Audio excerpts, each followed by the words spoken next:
96 FM Merkuri, sahabat dan selamat siang. Waktunya perjalanan Rumah Sehat Surabaya. Ini hadir kembali menemani Anda, sahabat, dari pukul 11 hingga 12 siang.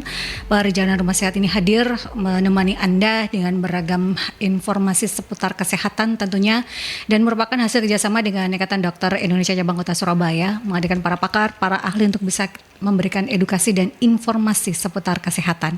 Dan Anda juga bisa stay tune baik itu melalui aplikasi On Airs ataupun juga di websitenya Merkuri di www.merkurifm.id untuk mendengarkan maupun juga menyaksikan secara langsung di visual radio perbincangan Rumah Sehat Surabaya kali ini, sahabat, di edisi Rabu 12 Maret 2025 ya. Anda juga bisa sharing ataupun juga bertanya, berkonsultasi bersama dengan narasumber di line telepon 5620096 atau di WhatsApp call dan juga WhatsApp Messengers di 08173096. Kita kali ini membahas tema terkait dengan kehamilan dan puasa Ramadan. Sahabat, sudah hadir di studio untuk memberikan kita edukasi dan informasi seputar tema. Ada Dr. Bayu Priyanggah SPOG, spesialis obstetri dan ginekologi. Apa kabar, Dok? Alhamdulillah sehat. Terima kasih sudah hadir menyempatkan waktu di tengah kesibukan praktek tentunya ya, Dok, ya, di perbincangan Rumah Sehat Surabaya ini. Dan kalau kita bicara tentang kehamilan dan juga puasa Ramadan, karena kita sudah berada di hari ke-12 puasa Ramadan, pasti masih banyak yang bertanya terkait dengan kehamilan dan puasa Ramadan ini seperti apa gitu. Kalau kita bicara tentang puasa pada ibu hamil, secara medis apakah itu diperbolehkan, Dok?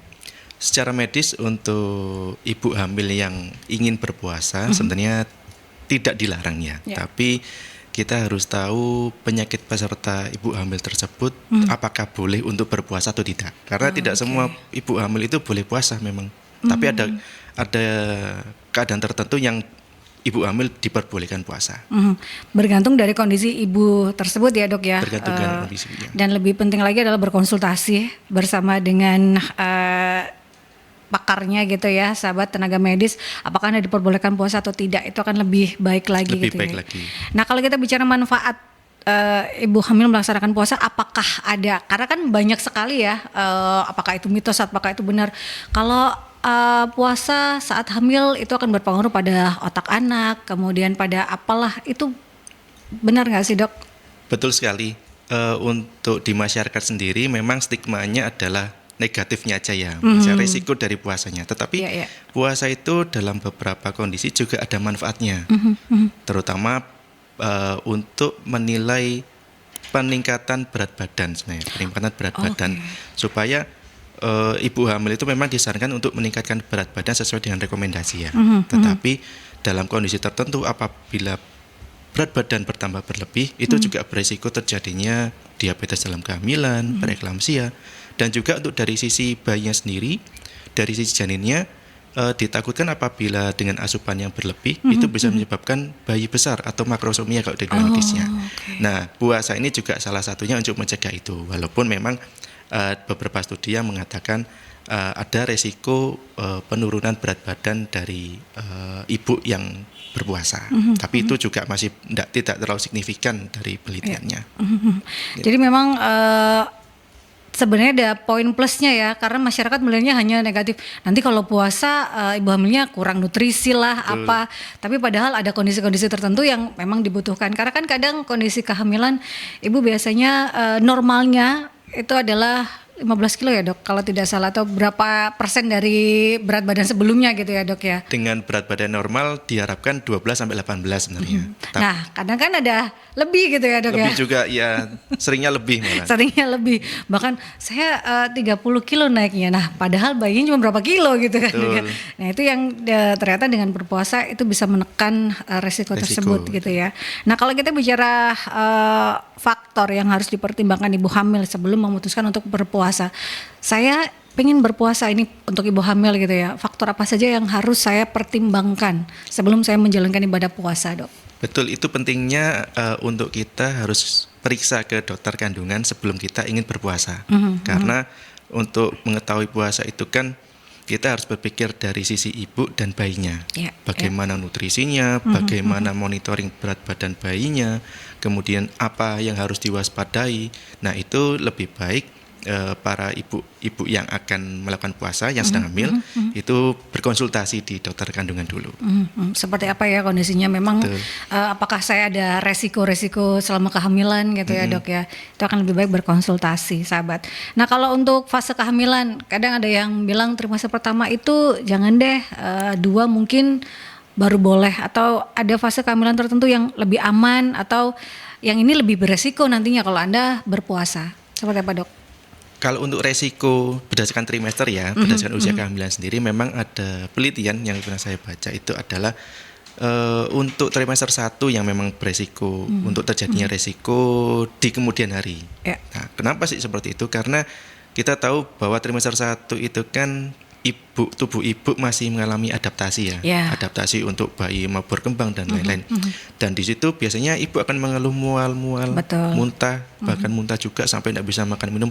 Nah, apabila kondisi tersebut ibu masih memaksakan untuk puasa, itu bisa meningkatkan morbiditas. Kalau masih morbiditas itu adalah gangguan pada perkembangan bayinya nanti.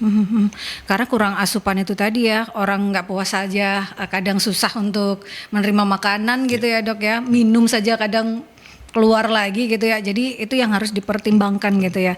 Jadi trimester pertama memiliki faktor yang lebih tinggi pada gangguan kehamilan gitu ya dok ya, untuk menjalankan ibadah puasa. Kalau untuk trimester yang boleh berarti 2 dan 3, atau 3 mungkin karena mendekati HPL atau seperti apa dok? 2 dan 3 lebih aman dikatakan seperti itu. Tetapi untuk puasa pada trimester 3 itu yang biasanya kita lakukan untuk mencegah berat badan berlebih, untuk mengurangi resiko bayi besar atau merkonsumsi tadi, itu lebih signifikan apabila kita lakukan pada trimester 3.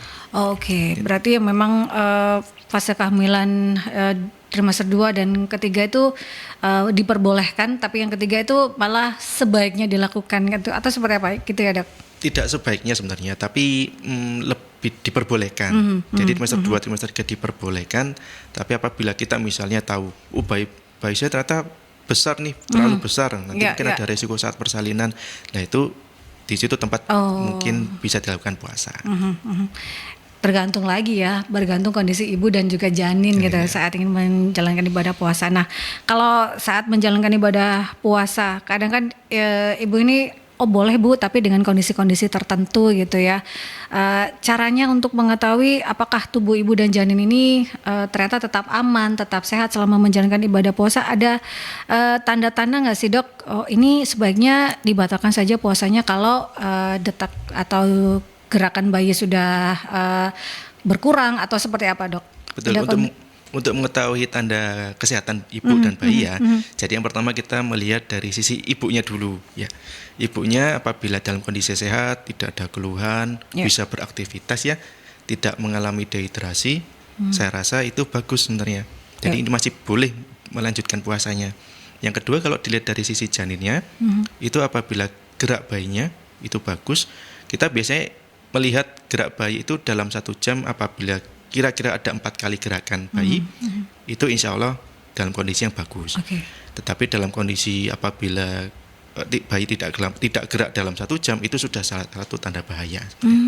Itu sudah mulai dibatalkan sajalah puasanya gitu ya dok ya? Lebih baik. Karena berarti Anda harus melihat ya, selama 1 jam berarti ada 4 kali gerakan janin. Kalau sudah kok ini anteng aja gitu ya, berarti wah ini sudah mulai harus, ternyata si janinnya butuh asupan gitu ya dok. Betul. Itu yang harus dilakukan. Kalau ibunya aktif ya ibunya aktif, tapi kalau janinnya ya sudah bermasalah, berarti kan ini dua-duanya. Tidak boleh hanya ibunya aktif tapi gerakan bayinya kok menurun. Nah ini juga sudah harus jadi pertimbangan gitu ya dok. Itu jadi tanda-tanda Anda harus membatalkan puasa. Dok, apakah ada perbedaan anjuran puasa bagi ibu hamil anak pertama, anak kedua? Karena kan ada anak pertama itu kadang masih excitednya luar biasa, menjaganya itu juga kadang masih berhati-hati sekali. Apakah ada perbedaan anjuran kalau ibu kehamilan anak pertama dengan ibu kehamilan anak kedua atau ketiga? Ini mungkin ada pengalaman atau seperti apa, ada anjuran dari dokter? Kalau untuk banyaknya anak ya, maksudnya hamil 1, hamil 2 atau ketiga itu sebenarnya tidak ada masalah sebenarnya. Tetapi memang untuk karakteristik kehamilan anak pertama dan kedua setelah ketiga itu kadang-kadang berbeda. Itulah yang menyebabkan ibu hamil itu harus konsultasi dulu sebelum ingin puasa ke dokter kandungan. Apabila mungkin kehamilan pertama beliau tidak ada masalah ya, tetapi nanti kehamilan kedua dia ada diabetes dalam kehamilan. Nah, itu sudah berbeda mekanismenya. Jadi kalau untuk masalah boleh hamil anak pertama, dua ada perbedaan, itu sebenarnya cuma mitos. Yang faktanya adalah tiap karakteristik ibu hamil itu berbeda-beda. Maksud hamil anak pertama, anak kedua, ketiga itu berbeda semua. Jadi tidak ada ini sudah semuanya ada perbedaan ya, Dok ya. Meskipun anak pertama, kedua dan ketiga semuanya pasti ada perbedaan, kecuali mungkin ya ada sedikit perbedaan mental di ibu karena sudah ada pengalaman anak satu gitu ya, Dok ya. Itu jadi. sedikit perbedaannya ada di situ. Karena kan karakteristik bayi atau anak itu berbeda-beda, sahabat ya. Kita ke jeda iklan terlebih dahulu. Anda bisa sharing ataupun juga berkonsultasi bersama dengan Dr. Bayu Priangga, spesialis obstetri dan ginekologi terkait dengan tema kehamilan dan puasa Ramadan ya, sahabat, di line telepon 5620096 atau di WhatsApp call dan juga WhatsApp Messengers di 0817300996. Kita ke jeda iklan terlebih dahulu, sahabat. 96 FM Merkuri, sahabat, masih di perbincangan Rumah Sehat Surabaya. Sahabat, kita membahas tema terkait dengan kehamilan dan puasa Ramadan bersama dengan Dr. Bayu Priangga, spesialis obstetri dan ginekologi, sahabat. Dan ini sudah ada pertanyaan yang masuk di WhatsApp Messenger Merkuri dari Ibu Emilia. Dok, kenapa ya ada beberapa ibu hamil itu yang puasa justru merasa lebih sering pusing, kemudian kesemutan? Apakah itu adalah tanda bahwa si ibu kekurangan nutrisi? Ya, ibu hamil yang berpuasa itu memang cenderungnya dia akan beresiko untuk dehidrasi. Yang pertama, kekurangan glukosa, kalau dalam medis bilangnya hipoglikemia, dan juga gerak bayinya akan menurun memang. Nah, pusing itu salah satu tanda dari hipoglikemia dan dehidrasi juga bisa. Nah, tetapi apabila dalam puasa yang kehamilannya dalam kondisi yang normal itu lebih baik kita konsultasi dulu ke dokter kandungan. Kita memastikan bahwa ibu dan janinnya dalam kondisi yang bagus. Seperti kita harus screening untuk diabetes dalam kehamilan, screening mungkin ada resiko lahir prematur atau tidak. Apabila dalam semua kondisi yang itu sudah dieliminasi, tidak ada, mungkin masih bisa menjalani puasa tadi. Nah, dalam suatu kondisi apabila ibu tetap berpuasa dalam kondisi yang pusing atau mungkin kakinya kesemutan, dan apabila itu malah menyebabkan keluhannya semakin berat, itu memang sudah tidak boleh untuk melakukan puasa lagi.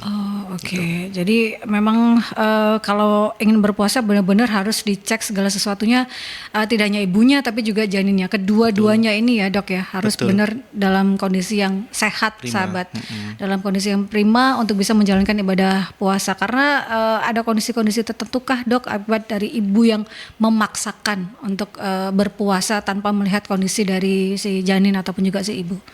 Dalam kondisi yang ibu hamil yang memaksakan puasa pun itu juga harus berhati-hati ya. Jadi apabila mungkin culture ya, kadang-kadang ada culture dari di daerah itu yang memang harus berpuasa walaupun hamil. Itu sebenarnya apabila kondisi ibu hamil tidak memungkinkan untuk puasa, kita nggak boleh memaksakan sebenarnya. Tapi apabila tetap dipaksakan, itu bisa beresiko terjadinya kehamilan prematur terutama. Kemudian berat bayi bisa lahir rendah. Jadi berat bayinya itu biasanya dia lebih kecil daripada orang yang normal, ibu hamil yang normal. Kemudian yang ketiga, ketubannya. Nah, ketuban dari bayi itu seringkali apabila kita terlalu memaksakan dan tidak diimbangi dengan asupan yang cukup, itu ketubannya biasanya lebih sedikit daripada yang normal, kehamilan normal. Ketubannya istilahnya berkurang gitu ya, sahabat, betul. tidak seperti, dan itu kan akan menyebabkan ya itu tadi, balik lagi ke pertama, lahirnya prematur gitu ya, karena biasanya sudah rembes duluan, sudah karena ketubannya tidak mencukupi untuk si janin ini bisa bertumbuh.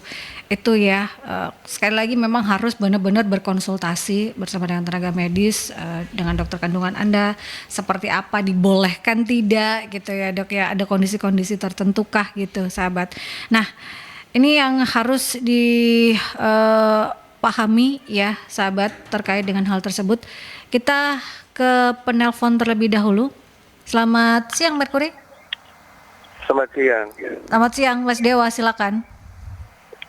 Puasa. Ibu hamil ini puasa atau apa judulnya, Mbak? Kehamilan dan puasa Ramadan. Kehamilan dan puasa Ramadan ya? Ya. Aku pikir bikin orang hamil pas puasa. Duh. Dokter gitu. Bisa ditanyakan juga nggak apa-apa. Oh, bisa ditanyakan juga katanya Mas Dewa, boleh. Atau kelahiran menjelang puasa.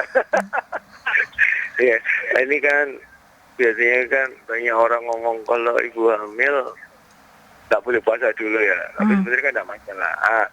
Kalau tadi ditanyain belum atau udah jelas belum, pada kehamilan keberapa aman untuk ibu bisa hamil. Kalaupun dihamil yang pertama, hamil muda, itu apakah nggak apa-apa, ataukah terus menjelang mau melahirkan apakah juga ada puasanya nggak usah karena mau kontraksi gitu. Nah, itu ada nggak umur untuk aman puasa, Bang? Lalu nutrisi di saat orang puasa itu kan pasti kan makan keduanya siangnya kan break ya. Itu kan nutrisi bayinya kan terganggu.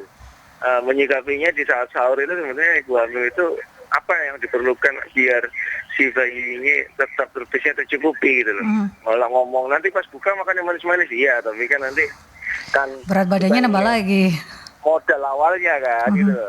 Kayak persiapannya ini jadi pas siang itu bayi itu selama sebulan pasti kan akan terganggu siklusnya. Tapi pun itu kalau emang pasti persiapannya enggak, otomatis metabolisme kan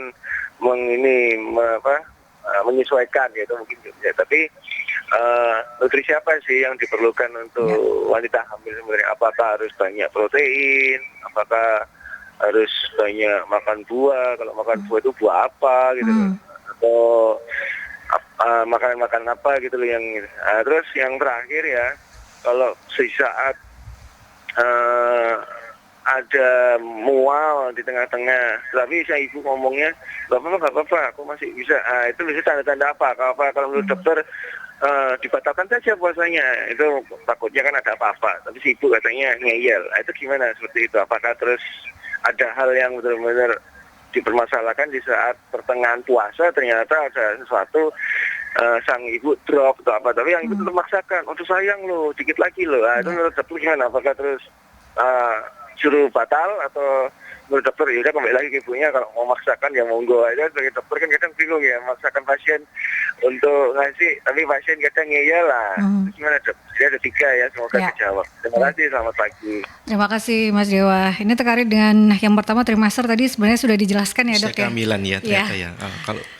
Kalau usia kehamilan sendiri itu cenderungnya safe-nya atau amannya itu trimester 2. Trimester 2 atau awal trimester 3. Kenapa kok seperti itu? Karena di trimester pertama itu ibu hamil itu masih beradaptasi dengan kondisi kehamilannya. Kadang-kadang itu ada mual, muntah, sampai dengan mungkin tidak nafsu makan. Nah, itu yang harus diperhatikan nutrisi ibu waktu awal hamil. Dan apabila trimester 3 apabila mau lahiran, itu sebenarnya nutrisi itu sangat penting untuk merangsang kontraksi, untuk persiapan persalinan nanti. Karena pada saat nanti lahiran normal misalnya ya. Ibu memerlukan tenaga untuk melahirkan bayinya, mempunyai tenaga untuk mengejan, itu memerlukan sekali. Dan pada saat apabila berpuasa itu akan mengurangi tenaganya sebenarnya, gitu. Kalau dari terkait usia kehamilan tadi ya. Makanya yang aman sebenarnya itu trimester 2 dan awal trimester 3. Exactly-nya tepatnya itu usia kehamilan trimester 2 itu mulai 14 minggu sebenarnya. 14 minggu sampai 16 minggu itu sudah mulai masuk trimester kedua, itu biasanya keluhan adaptasi ibunya itu sudah mulai berkurang. Nah, disitulah tempatnya ibu hamil mungkin lebih safe untuk puasa. Gitu. Nah tadi yang terkait kedua adalah nutrisi. Sebaiknya seperti apa saat sahur supaya nutrisinya ini tercukupi selama seharian hingga berbuka. Dan bagaimana seperti proporsinya, proteinnya seperti apa, buah apa yang baik untuk ibu hamil saat menjalankan ibadah puasa, dok? Ya, untuk rekomendasi sendiri dari dunia ya, itu memang yang pertama tinggi serat sebenarnya, makanan tinggi serat, kemudian whole grains itu seperti beras merah, ya, beras merah, kemudian buah-buahan, sayur-sayuran, kacang-kacangan itu juga direkomendasikan, tetapi hati-hati pada pasien-pasien dengan alergi ya. Kemudian protein, nah diet tinggi protein ini juga kenapa penting, karena kita tahu apabila kita makan yang manis-manis seperti gula gitu ya, itu memang cepat meningkatkan gula darah, tetapi dia juga cepat turun. Jadi dia cepat kenyang dan cepat lapar itu. Tapi apabila kita makan yang tinggi serat, protein itu kenyangnya itu berangsur-angsur naiknya, bertahap naiknya, dan bisa menjaga keadaan kenyang itu dalam waktu yang lebih lama daripada kita makan nasi putih atau kita minum yang manis-manis itu lebih tahan lama. Terus yang kedua, ada beberapa yang tidak direkomendasikan atau lebih baik dihindari, itu seperti diet atau makan makanan yang tinggi gula. Tinggi gula itu tidak boleh. Kemudian yang kedua, tinggi garam. Jadi yang terlalu asin atau terlalu banyak garam itu tidak boleh. Dan yang ketiga, untuk mengurangi kafein. Kafein kita tahu banyak di kopi ya biasanya. Terlalu banyak minum kopi, kita semakin sering pipis nanti, semakin kencing. Nah, itu yang membuat cairan tubuh kita akan dikeluarkan. Tapi orang kita kebiasaan sahur dengan teh manis hangat, Dok. Teh manis hangat ya. Kafein kan, Dok ya. Benar, dan itu gula betul, juga kan. Betul. Sebenarnya teh manis sendiri itu selain dia ada kafeinnya, dia juga mengurangi mengurangi penyerapan zat besi sebenarnya. Jadi itu juga sangat riskan sekali kalau ibu hamil sering-sering mengonsumsi teh sebenarnya. Karena kan ibu hamil sangat-sangat membutuhkan zat besi ya, Dok ya. Sangat penting. Itu yang harus dipahami ya, sahabat, bahwa kalau Anda berpuasa paling tidak mengurangi asupan teh manis. Ya, sudah ada tehnya, gula lagi. Manisnya nggak kekontrol lagi, padahal harus diet 3 ini tadi ya, tinggi gula, tinggi garam, dan tinggi kafein ini tadi ya, sahabat. Ini yang harus jadi catatan kalau kita bicara tentang nutrisi. Buah apapun berarti boleh ya, Dok ya? Boleh. Tapi memang yang paling disarankan memang kurma sih. Kurma itu memang paling bagus sebenarnya. Dia meningkatkan glukosanya itu bertahap. Berbeda dengan buah-buah yang lainnya sebenarnya. Karena itu juga ada anjurannya juga. Nah, kalau yang ketiga tadi pertanyaan adalah mual saat di tengah puasa, tapi si ibu ini ngeyel, tinggal dikit lagi. Nah, itu akan berimpact sama si janin atau seperti apa sebenarnya dan seharusnya, Dok? Mungkin ini lebih condong ke tanda bahaya ya, tanda bahaya ibu hamil yang berpuasa. Memang yang pertama kita lihat dari sisi ibunya dulu. Ibu hamil beresiko untuk dia hipoglikemia atau glukosanya turun. Yang kedua, dehidrasi. Nah, tanda untuk dehidrasi yang pertama itu biasanya urinnya jadi pekat, atau mungkin ibu hamil tidak pipis dalam beberapa waktu jam. Itu harus hati-hati, karena apabila ibu hamil tidak mengeluarkan urin atau tidak berkemih, itu tanda-tanda dia kurang cairan. Kemudian kelihatan kalau matanya cowong, gitu kan, itu salah satu tanda dehidrasi. Gitu. Terus apalagi ada pusing, terus tiba-tiba kepalanya badannya jadi lemas, pingsan, itu sudah warning sign sekali menurut saya. Kemudian yang kedua, untuk tanda-tanda hipoglikemia atau kurang gula, itu biasanya ibu hamil akan cenderung dia berdebar biasanya. Berdebar, keluar keringat dingin, terus kepala jadi berat, itu salah satu tanda dari hipoglikemia. Nah, kalau ada tanda-tanda itu sebaiknya memang tidak boleh dipaksakan lagi puasanya, seperti itu. Nah, yang kedua, kita lihat dari sisi bayinya. Bayinya kita bisa lihat nih dengan cara kita menilai gerakan bayinya. Jadi apabila gerakan bayinya itu dalam 1 jam kita lihat, kita raba 4 kali tendangan, itu sudah dalam kondisi yang bagus. Tetapi apabila dalam 1 jam ternyata bayi tidak gerak, itu sudah salah satu tanda bahaya, bahwa ibunya kurang nutrisi, pasti bayinya juga kurang nutrisi sebenarnya. Jangan ngeyel untuk ibu hamil gitu aja gitu ya, Dok ya. Kalau sudah ada tanda-tanda yang disebutkan oleh dokter tadi, berarti ya sudah, sahabat, memang Anda harus membatalkan puasa, karena itu akan lebih baik untuk kondisi Anda dan juga si janin. Jangan malah nanti akan membahayakan Anda dan juga si janin. Pengennya sehat dengan berpuasa, malah akan beresiko bagi kehamilan Anda. Ini ada pertanyaan lagi dari Mbak Santi, Dok, yang aman itu seperti apa ya pola makan sama pola istirahat untuk ibu hamil yang pengen melaksanakan puasa Ramadan? pola makan dan istirahat ya. Memang sangat penting sekali untuk makan, terutama waktu berbuka dan sahur itu memang kita harus banyak-banyak minum air putih. Contohnya gini, jadi setelah berbuka kita boleh minum manis, tetapi asupan untuk cairannya kita juga jangan lupakan. Ya, jadi kita minum air putih kira-kira 2 gelas. Setelah makan, setelah tarawih kita minum 2 gelas lagi. Mungkin nanti setelah setelah mau tidur itu kita minum 2 gelas lagi. Nanti waktu sahur kita juga harus minum 2 gelas lagi supaya cairan tubuh kita tercukupi. Nah, pola makannya memang kita disarankan untuk banyak makan protein ya. Banyak makan protein supaya kita laparnya enggak cepat-cepat seperti itu ya. Gitu. Terus yang kedua, untuk exercise atau latihan atau mungkin aktivitas itu memang disarankan ibu hamil, terutama yang trimester 2, trimester 3 ya, itu untuk untuk membatasi aktivitas ya. Tapi bukan berarti harus rebahan begitu bukan. Tetapi malah nggak gerak sama sekali ya, malah leyeh-leyeh. Ya itu juga jangan sebenarnya. Tapi apabila kita misalnya punya kebiasaan untuk olahraga, kira-kira misalnya setiap hari kita 30 menit. Setelah hamil kita hanya mungkin 10 menit itu aja. Jadi 10 menit atau 5 menit aja itu sudah cukup. Karena kalau kita terlalu banyak memforsir latihan atau aktivitas, tenaga kita, kalori kita juga akan terbuang sebenarnya. Itu yang menyebabkan ibu hamil nanti malah tidak kuat puasanya. Jadi lebih kalau istilahnya olahraganya atau jalan kakinya dialihkan untuk cari takjil itu nggak apa-apa ya, Dok ya? Itu mungkin malah semangat ya kan? Malah semangat ya, sore hari sambil ngabuburit ya, cari takjil di depan perumahan gitu ya, di depan komplek itu boleh ya, Dok ya? Karena kan hanya 5-10 menit kan yang dianjurkan boleh gitu ya? Boleh sebenarnya. Kalau untuk olahraganya kita disarankan jalan kaki saja sebenarnya. Jalan kaki atau mungkin senam yoga gitu enggak apa-apa. Yang ringan saja ringan saja. Yang ringan saja sahabat ya, karena kan kalori Anda atau asupan Anda kan itu dibatasi sekali di bulan puasa ini. Jadi yang dianjurkan adalah yang tidak terlalu membuang banyak kalori sahabat. Dan kalau kita bicara tentang ibu hamil yang berpuasa, ini benar nggak sih, Dok? Ibu hamil yang berpuasa itu lebih rentan mengalami kontraksi palsu atau nyeri perut? Kontraksi palsu ya, jadi ini mungkin hubungannya dengan kelahiran prematur sebenarnya. Menurut penelitian ya, saya baca dari 14 penelitian itu sebenarnya tidak ada masalah untuk adanya kelahiran prematur pada ibu-ibu yang berpuasa sebenarnya. Jadi kalau saya bilang ini mitos sebenarnya, tapi memang ini penelitiannya masih belum banyak dilakukan ya. Tapi untuk efek samping ke bayi dan ibu untuk masalah kontraksi itu sebenarnya minimal sekali.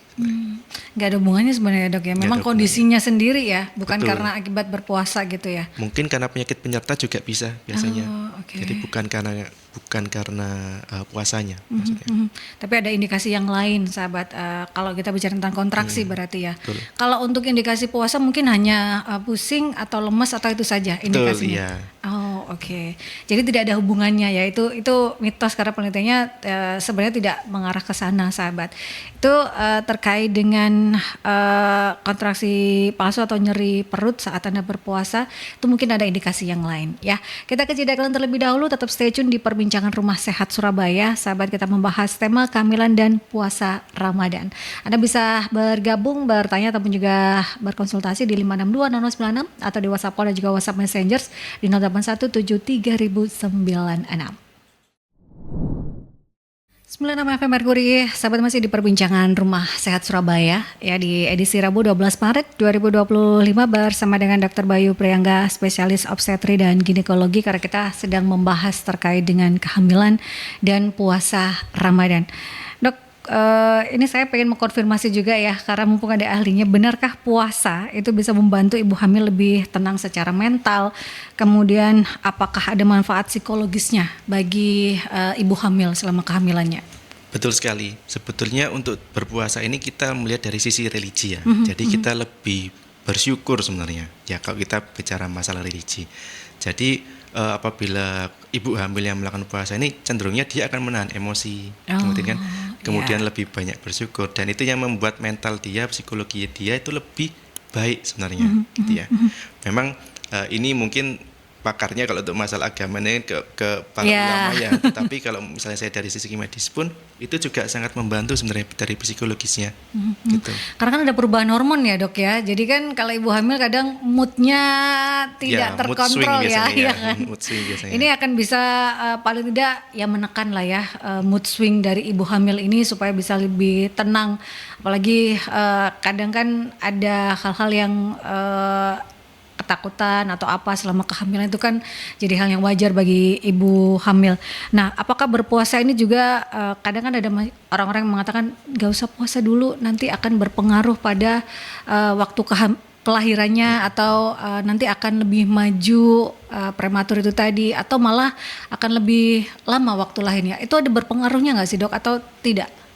Untuk masalah lebih lewat waktu ya, lebih lewat waktu atau dia lebih cepat itu sebenarnya tidak ada perbedaan masalah ibu hamil yang berpuasa atau yang tidak berpuasa sebenarnya. Tetapi apabila kondisi tersebut yang apabila sudah cukup bulan ya untuk mau lahiran nih, ibunya puasa ternyata tiba-tiba kontraksi. Nah, tapi ibu masih memaksakan puasa ya itu harus hati-hati karena proses persalinan pun membutuhkan energi yang seperti yang saya bilang tadi. Nah, apabila itu masih dilakukan itu sangat beresiko nanti bisa meningkatnya resiko sesar juga malahan gitu karena ibunya tidak kuat ini itu harus dibantu dengan alat seperti itu juga lebih bahaya ke ibunya.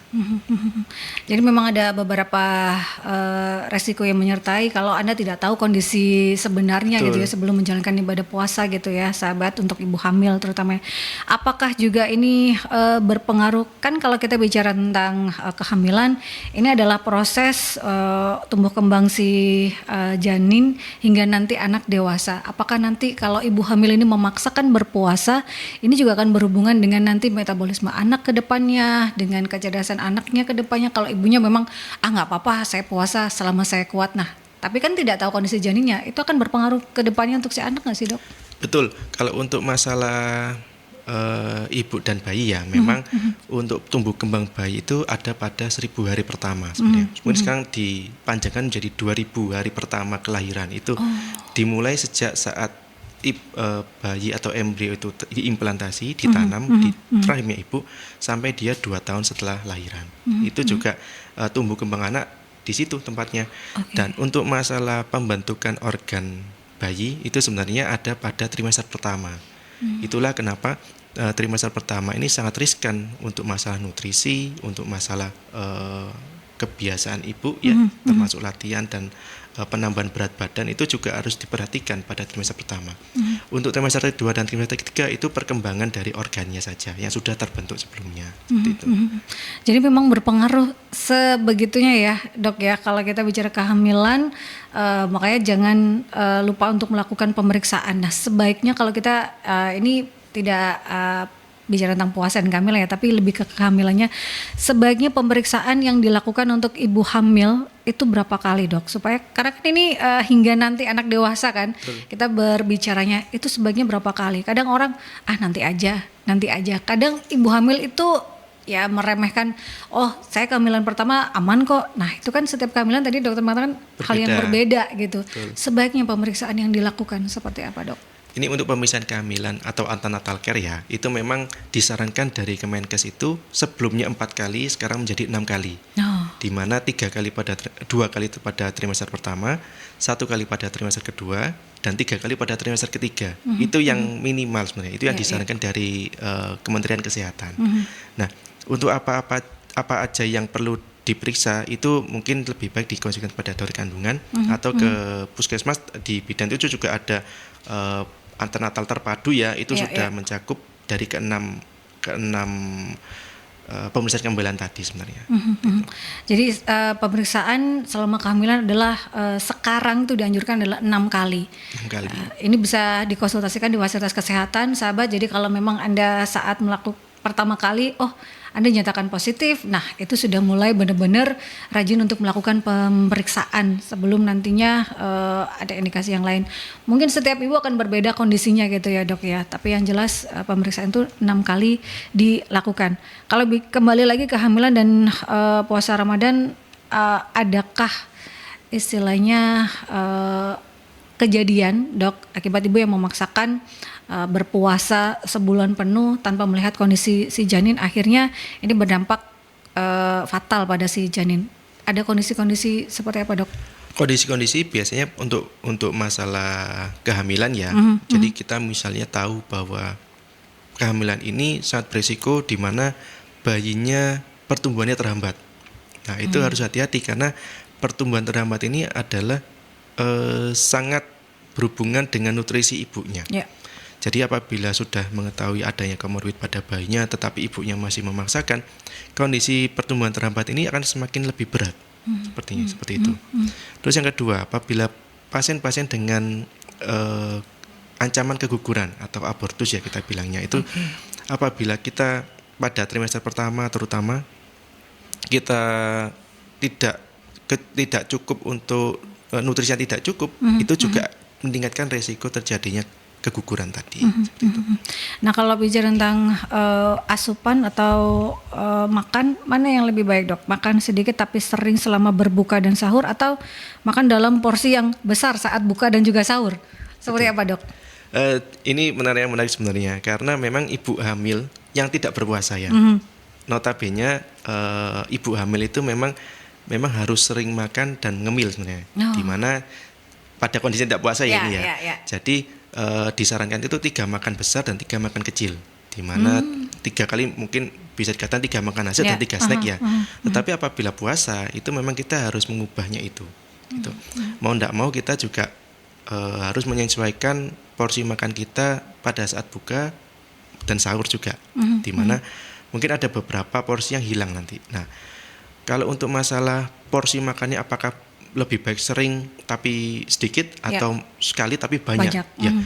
Cenderungnya ibu hamil itu dia semakin usia kehamilan bertambah, itu perut bayi itu atau rahim itu dia akan mendorong ke atas, di mana membuat rongga paru itu semakin sedikit, volumenya ya bukan organnya, tapi volumenya semakin berkurang.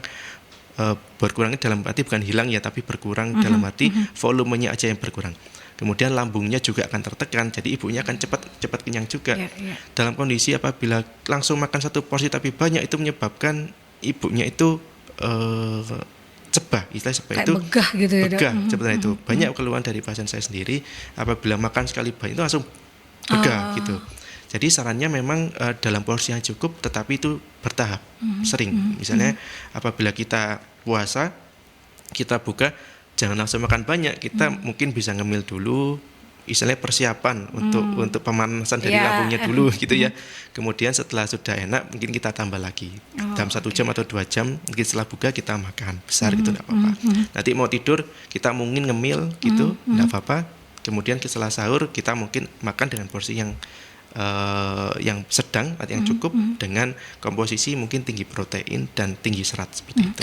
Diperlukan konsumsi elektrolit nggak sih dok untuk menambah supaya cairan ibunya itu tidak gampang dehidrasi atau apa, dibutuhkan nggak sih dok? Butuh sih sebenarnya untuk elektrolit ya. Elektrolit itu untuk menjaga asam dan basa dari tubuh ibu ya. Itu juga sangat penting. Kenapa? Karena apabila kita kehilangan cairan banyak itu cenderungnya kita kehilangan elektrolit juga gitu. Jadi tapi elektrolit itu tidak dibutuhkan dalam jumlah yang banyak sebenarnya. Apakah mungkin saya harus minum elektrolit banyak? Itu tidak semua seperti itu. Tetapi dengan asupan cairan yang cukup, buah dan sayur itu sudah sangat membantu untuk mencukupi kebutuhan elektrolit sebenarnya. Disesuaikan saja gitu ya, sahabat. Konsumsi elektrolit juga jangan ditambahkan gula yang tinggi gitu ya. Meskipun Anda mungkin wah seger nih, gerah kan, ibu hamil biasanya kan merasa cepat sekali gerah atau apapun. Jadi itu tadi boleh asal ini dalam kondisi yang cukup, dan untuk konsumsinya pun ternyata lebih baik sedikit-sedikit tapi sering daripada 1 kali makan dalam porsi yang besar, sahabat. Tapi yang terpenting juga untuk ibu hamil tadi dikatakan bahwa ada 3 dietnya, tinggi gula, tinggi garam, dan tinggi kafein itu tadi. Dok, terakhir sebagai tips aman berpuasa untuk ibu hamil, apa sih yang harus dilakukan dan juga diperhatikan selama kehamilan, dan ingin sekali melaksanakan ibadah puasa, mungkin wah ini experience yang beda nih, tapi harus mengingat kondisi tubuh. Tipsnya seperti apa dok? Tips yang pertama, memang harus dikonsultasikan dulu kepada dokter kandungan ya, untuk apabila persiapan ibu yang akan menjalani puasa. Kemudian tips yang kedua adalah keluhan atau selama puasa itu juga sangat beresiko terjadinya dehidrasi, kemudian kekurangan glukosa. Jadi ibu hamil diperbolehkan puasa, tetapi harus bisa mengevaluasi atau memonitoring keluhan ibunya sendiri dan juga janinnya. Seperti gerak janin, adanya keringat dingin atau tidak dari ibunya ya, ada tanda-tanda dehidrasi atau tidak, seperti itu. Kemudian yang ketiga, nutrisinya harus dicukupi. Jadi selama buka dan sahur, nutrisi dalam arti bukan hanya makan makanan ya, tetapi cairannya juga. Jadi harus juga minum dalam kondisi yang cukup. Itu. Ini ada pertanyaan dok dari Ibu Rita. Dok, apakah puasa itu bisa mengurangi resiko mual dan muntah atau morning sickness pada ibu hamil di trimester pertama? Kalau untuk trimester pertama sendiri, ya itu untuk mual muntahnya bukan karena makan makanan sebetulnya. Jadi itu hanya adaptasi hormonal sebenarnya. Hormonal beta HCG itu sangat meningkat, itu yang menyebabkan morning sickness tadi. Jadi dia mual-mual, terus apabila ada kadang-kadang badan terasa sumer atau mungkin terasa demam, itu wajar. Kenapa? Karena dalam bidang medis sebenarnya embrio itu adalah benda asing ya. Benda asing yang akan menempel di tubuhnya ibu. Nah, namanya benda asing yang menempel itu akan terjadi proses radang. Disitulah terjadi mual muntah, demam, tanda-tanda radang seperti sumer, seperti itu. Nah, apabila ibu tetap memaksakan berpuasa, padahal asupannya mual muntahnya dia berlebihan, itu sangat meningkatkan resiko dehidrasi, itu yang sangat berbahaya. Jadi memang tadi dikatakan ya oleh Dokter Bayu Priyaga bahwa di trimester pertama itu tidak dianjurkan untuk berpuasa karena memang ada kondisi-kondisi masih adaptasi gitu ya. Jadi hormonnya masih belum stabil dan lain sebagainya. Kemudian masih ada morning sickness, ini malah akan berbahaya, ada indikasi-indikasi lain ke depannya gitu ya dok ya. Ini yang harus diketahui, karena baiknya untuk menjaga pada puasa adalah di trimester kedua dan awal trimester ketiga atau usia 14 minggu hingga 16 minggu, sahabat. Dok, terakhir sebagai penutup, apa yang ingin disampaikan untuk sahabat-sahabat Merkuri? Pesan sehat apa dok? Untuk kesehatan ini terutama karena saya dokter kandungan ya, jadi mungkin saya arahnya ke ibu hamil ya sebenarnya. Jadi walaupun ibu berpuasa, tetapi jangan lupa untuk melakukan pemeriksaan kehamilan, baik untuk persiapannya maupun saat ibu menjalani puasa, monitoring untuk kesehatan ibu dan janinnya. Itu yang terpenting ya, melakukan pemeriksaan, apalagi kalau Anda ingin menjalankan ibadah puasa ya, harus diketahui tidak hanya kondisi Anda, ibu hamil, tapi juga janinnya seperti apa, apakah dua-duanya dalam kondisi yang prima untuk bisa menjalankan ibadah puasa. Dan kalau bicara kehamilan, tadi dikatakan juga sahabat bahwa pemeriksaan yang dilakukan selama kehamilan adalah untuk saat ini 6 kali. Itu termasuk juga untuk USG dok, atau seperti apa? Termasuk di dalamnya. Termasuk di dalamnya 6 kali pemeriksaan sahabat. Karena kalau bicara tentang kehamilan, ini adalah Anda mempersiapkan seorang generasi hingga masa depannya nanti ya. Karena bukan 1000 hari lagi, tapi sekarang sudah tambah lagi 1000 sebenarnya. Sudah tambah lagi 1000, jadi 2000 hari untuk mempersiapkan dari seorang anak untuk generasinya nanti, sahabat. Ini yang harus diperhatikan oleh sahabat-sahabat Merkuri kalau kita bicara kehamilan. Jadi proses kehamilan tidak hanya saat kehamilannya saja, tapi sebelumnya, saat mempersiapkan kehamilan hingga nantinya, sahabat. Ya, dan untuk Anda yang tertinggal di perbincangan Rumah Sehat Surabaya ini, Anda bisa menyaksikan kembali di YouTube channelnya Merkuri di Radio Merkuri 96, dan Anda bisa mengikuti kembali perbincangan Rumah Sehat Surabaya yang hadir setiap hari Rabu dari pukul 11 hingga 12 siang dan merupakan hasil kerjasama dengan Ikatan Dokter Indonesia Cabang Kota Surabaya, menghadirkan para pakar, para ahli untuk bisa memberikan kita edukasi dan informasi seputar kesehatan. Terima kasih Dr. Bayu Priyaga, spesialis obstetri dan ginekologi, sudah hadir, sudah memberikan kita informasi dan edukasi seputar tema kehamilan dan puasa Ramadan. Dan untuk Anda sahabat, stay safe, stay healthy, be happy, dan Assalamualaikum warahmatullahi wabarakatuh. Waalaikumsalam.